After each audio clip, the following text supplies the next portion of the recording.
Mănăstirea Curtea de Argeș. Știm cu toții imaginea asta superbă, o adevărată capodoperă.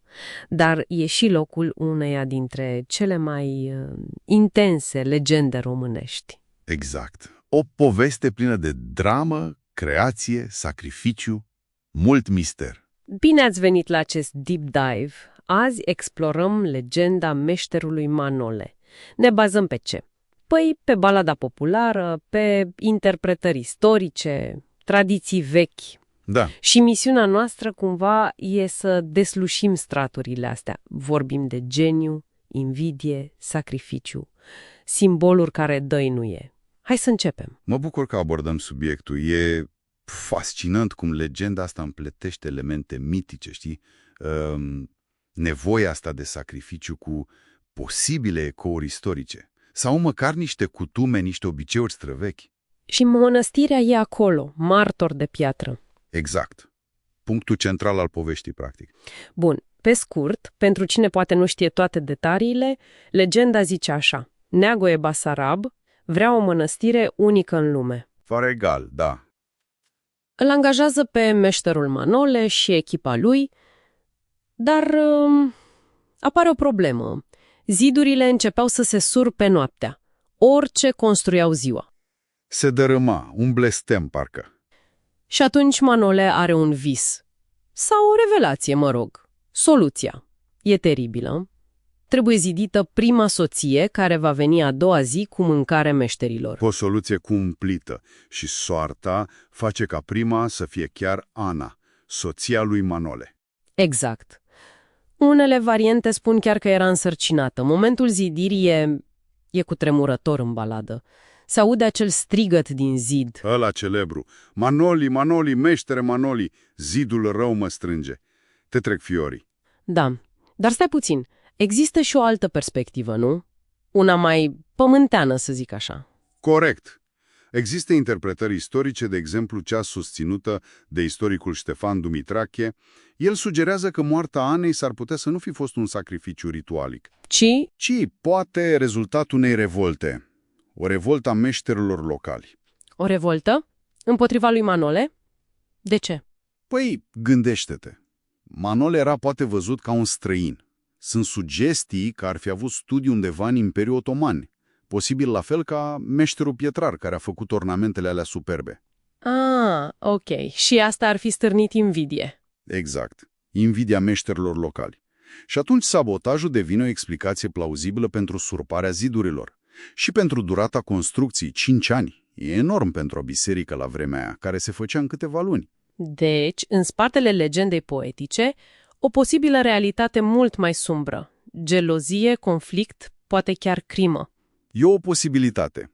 Și se leagă cumva de un context cultural mai larg. Nu neapărat zidirea fizică, dar exista obiceiul ăla vechi, zidirea umbrei. A, da, am auzit ceva. Ce presupune exact? Păi nu zideai umul, ci îi măsurai pe furiș umbra cu un băț, un jalon. Rupeai bățul la dimensiunea umbrei și îl îngropai în fundație. Pe furiș, de ce? Se credea că persoanei se putea fura norocul sau chiar mințile dacă afla. Era o practică magică, secretă, menită să dea trăinicie clădirii. Deci, ideea de sacrificiu, chiar și simbolic, era prezentă.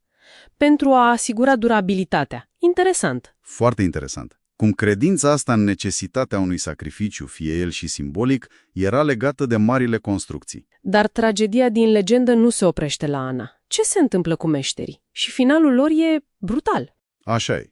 După ce mănăstirea e gata, splendidă, domnitorul Neagoe Basarab e impresionat și îi întreabă pe meșteri, pe Manole și echipa lui: Dacă pot face una și mai și, nu? exact, puteți face alta, la fel sau chiar mai frumoasă?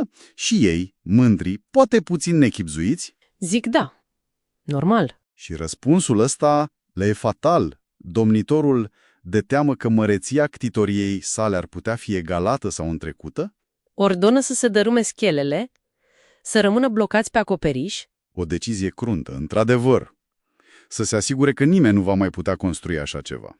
Și meșterii în disperare încearcă să scape. Își fac un fel de aripi din șindrilă, din ce găsesc pe acoperiș. O încercare zadarnică, evident. Se prăbușesc toții. Un final tragic pentru toți. Da. Iar legenda adaugă încă un element simbolic. Pe locul unde s-a prăbușit Manole. A apărut un izvor, fântâna lui Manole. Exact. Fântâna lui Manole, care devine simbolul ăsta al geniului creator, știi? Geniul care supraviețuiește morții fizice, se transformă într-o sursă de viață, de inspirație. Frumos simbol. Și merită menționat, apropo de zidire. Deși sunt inscripții vechi pe zidurile mănăstirii, în slavonă, niciuna nu indică locul unde ar fi fost zidită Ana. Asta e parte din legendă, nu o certitudine istorică. Înțeles.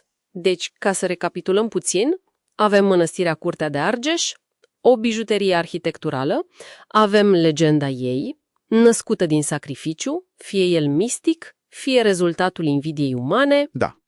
Avem geniul tragic al lui Manole, avem invidia, avem fântâna asta ca simbol al creației nemuritoare. O împletire complexă.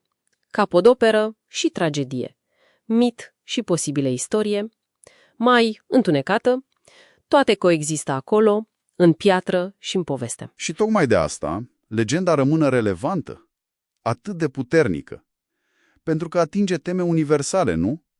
Prețul creației, conflictul dintre ambiție și moralitate, dintre geniu și invidia celorlalți. Da, sigur. Mitul nu doar că înfrumusețează monumentul, dar îi dă și o adâncime aparte, modelează felul în care ne raportăm la trecut, la identitatea noastră culturală. Practic, mănăstirea și legenda se susțin reciproc. Și asta ne lasă cu o întrebare de final, poate. În ce măsură confruntarea asta între versiunea mitică cu sacrificiul ei, ritualic aproape divin necesar, și posibila realitate istorică cu conflicte umane, cu invidie, ne ajută să înțelegem mai bine complexitatea din spatele marilor realizări? O întrebare bună. Cum reușesc aceste două narațiuni, aparent atât de diferite, să coexiste și să definească atât de puternic un loc în memoria noastră, a tuturor? E ceva la care merită să ne gândim.